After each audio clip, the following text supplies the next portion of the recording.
Halo, selamat pagi dan salam budi luhur. Oke, pada hari ini ya, Pak Hengki akan membahas tentang ERP ya, Enterprise Resource Planning ya. Tetapi sebelum Pak Hengki masuk ke apa itu ERP, Pak Hengki mau nanya dulu, apa itu enterprise? Ya, harusnya adik-adik sudah paham ya, karena udah dapat mata kuliah kalau nggak salah sistem enterprise namanya. Enterprise adalah gabungan, beberapa corporate, ya. Corporate itu kumpulan dari beberapa atau induk perusahaan, itu namanya corporate. Nah, jadi enterprise adalah minimal ada 3 atau bisa juga 2 deh minimalnya, ya. Gabungan dari 2 corporate yang saling, berbagi sistem atau kerjasama sistem, ya, baik itu database atau dan sebagainya. Nah, disebut dengan resource planning, artinya perencanaan sumber enterprise, ya. Jadi kalau ditanya apa enterprise, ya gabungan dari minimal 2 atau 3 corporate, ya, yang saling kerjasama baik yang misalnya pembagian dalam sharing database dan sebagainya. Nah, di dalam ERP ini, ya, akan dibahas ada beberapa pemetaan dari Pak Hengki. Yang pertama, eh, ERP ini fungsinya banyak. Ada siklus ERP, ya, dan ERP ini ada bidang di sales, marketing, dan CRM, ya, customer relationship management, ya, itu yang akan kita bahas. Tapi Pak Hengki akan bahas secara yang detail, yang apa, secara umum dulu sebelum detail.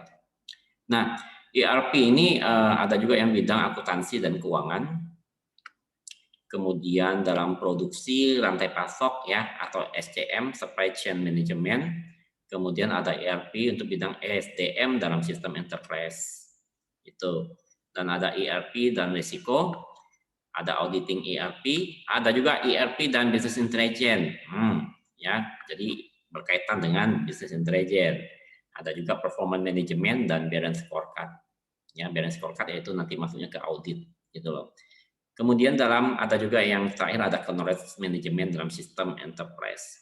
Kita tahu bahwa kalau Anda sebagai di prodi sistem informasi ya harus lebih kuat memahami knowledge management ya. Dari knowledge management itulah bagaimana kita bisa menganalisis sesuatu terutama di sistem perusahaan itu. Nah,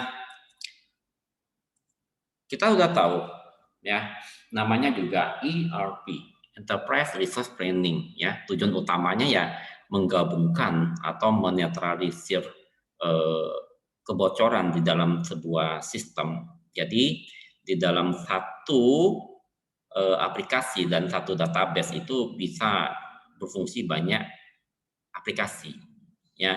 Jadi dalam satu aplikasi banyak fitur. Ya, jadi saya balik lagi. Jadi kalau dalam fungsi dari ERP ini Anda lihat di sini banyak bidang, banyak fitur ya, eh, dijadikan dalam satu aplikasi. Jadi dalam satu aplikasi banyak sub menunya. Itu ya fungsi ERP. Tapi bukan hanya aplikasi, tetapi database-nya yang berbeda-beda dijadikan satu database. Itulah fungsi ERP. Ya, di sini dilihat bahwa di sini ada bidang pembelian, bidang penjualan, manufacturing, ada distribusi, ada CRM dan sebagainya dijadiin satu dashboard ya menggunakan modul ERP. Nah, dari sini kita memahami ya, kita memahami ya, Anda baca cukup yang saya tebalkan saja ya, bahwa ERP adalah ada banyak yang menjelaskan tentang ERP ya, kita ambil yang secara umum aja. Ada yang mengatakan bahwa ERP adalah sisi sumber daya yang dibutuhkan perusahaan untuk digunakan, dibuat, dikirim dan dihitung secara efisien. Ya, inti dari ERP artinya apa? Ya pasti untuk kesejahteraan. Ya, jadi ERP ini tidak hanya membahas tentang teknologi, no, ya. Jadi sumber daya perusahaan itu banyak yang diolah menggunakan modul ini, ya. Seperti apa? Waktu perusahaan yang satu hari misalnya transaksinya 100, setelah menggunakan ERP bisa transaksinya mencapai 1000 itu. dana, ya, material, agar apa? Ya ujung-ujung untuk meningkatkan kesejahteraan perusahaan, ya perusahaan. Kalau kesejahteraan perusahaannya banyak, otomatis ya customer-nya juga senang, gitu loh. Karena apa? Kinerja perusahaan terhadap ke customer efektif dan baik, gitu loh.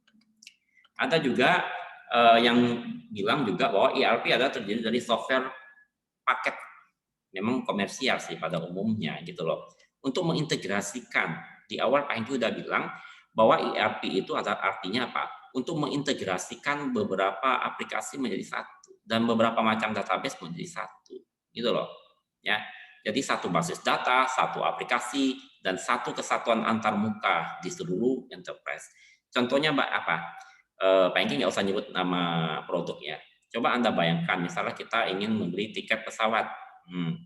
Ya kan itu banyak tuh, ada maskapai ini, ada maskapai itu. Nah itu mereka terintegrasi, ya itu yang disebut salah satu adalah di sistem enterprise. Nah di dalam enterprise resource itu banyak. Kita tidak hanya berbicara tentang teknologi saja, teknologi hanya sebagai jembatan. Ya saya bilang teknologi hanya sebagai jembatan, tetapi ingat memang pada akhirnya dalam bentuk teknologi yang kita gunakan di ERP. Tetapi ingat resource-nya bukan hanya dalamnya itu bukan hanya teknologi, codingan, bukan hanya bicara tentang database dan sebagainya, tetapi bagaimana mengolah aset, keuangan, SDM, konsumen, supplier, order, teknologi, juga strategi, itu disebut dengan resource di dalam ERP, Enterprise Resource Planning. Ya, nah dari sini ya inti yang tadi Pak Hengki bilang kan, tujuan dari ERP adalah menghasilkan nilai tambah bagi seluruh pihak yang berkepentingan, baik stakeholder maupun shareholder. Stakeholder adalah semua pihak yang berkepentingan di dalam bisnis tersebut, baik stakeholder positif maupun stakeholder negatif. Karena stakeholder itu ada dua macam, ada yang positif, ada yang negatif. Ya, ada yang membawa positif, ada yang membawa negatif. Contohnya kompetitor, itu kan stakeholder negatif. Ada lagi shareholder. Shareholder adalah pemilik perusahaan.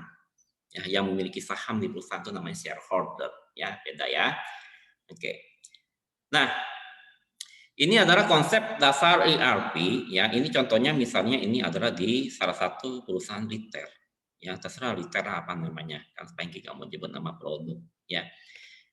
Kalau kita bicara ERP, otomatis ya ini adalah retail. Ya, contohnya harus kita mulai dari back office-nya dulu, ya, back office.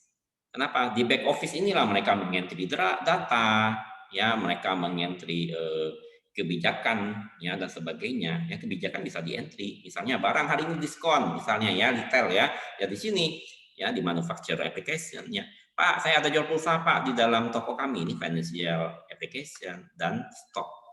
Udah back office selesai, maka barulah di front office-nya. Di sini ada customer, ya, customer di sini ada kasir dan sebagainya.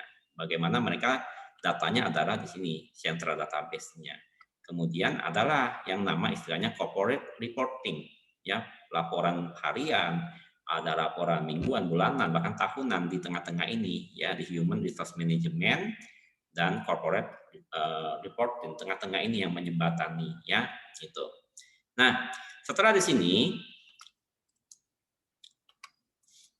ya, ini ada transformasi ERP. ERP ini munculnya tahun 60-an ya, makin berkembang ya. Tapi ingat, ERP ini ada beberapa sektor yang memang sampai sekarang memang hampir semua sektor dijamah ERP ya. Awal muasalnya ERP itu area fungsionalnya adalah untuk masalah manajemen supplier, inventory, stok. Kita sudah tahu bahwa digunakan di retail misalnya. Ada produksi, ada engineering, ada finance. Finance banyak banget sekarang. Ya, coba Anda lihat aplikasi-aplikasi startup sekarang, apapun itu, pasti sekarang udah bisa apa, isi PLN, bisa isi pulsa, yaitu finance. Saling integrasi mereka. Ya, ada human resource management, ada delivery, ya, ada sales and marketing and customer support. Banyak sekali, bukan hanya bidang-bidang ini aja. Ya, sekarang digunain bahkan di bidang transportasi dan sebagainya, kereta api semuanya udah terintegrasi dengan ERP ya. Oke, thank you, next. Next ya. Nah, tujuan utama dari ERP adalah menyatukan, sebenarnya mengintegrasikan sumber daya yang tadi yang banyak itu menjadi satu kebagian. Contohnya, ingat, enterprise itu artinya kumpulan dari beberapa corporate. Corporate itu lebih besar dari perusahaan. Ya, jadi perusahaan itu kan ada anak perusahaan, nah digabung satu semuanya namanya corporate gitu loh. Nah, di sini di sebelah kiri ada satu gambar before ERP. Ya, ini masih apa? Mau buka menu finance, beda lagi menunya, beda aplikasi. Operation, ya, human resource, beda aplikasi, ya. Tetapi menggunakan modul ERP, maka dari tiga ini, ya, diintegrasikan menjadi satu bagian aplikasi Anda lihat. Nah, itu. Ya, dari itu ya, dari database-nya juga ya, dari database-nya yang awalnya juga 3 berbeda-beda ataupun aplikasi sama interface-nya berbeda-beda digabung menjadi satu authority. Nah, itulah fungsi utama dari ERP ini, menggabungkan ya, mengintegrasikan beberapa function dengan aplikasi menjadi satu dan termasuk juga satu database gitu. Ya.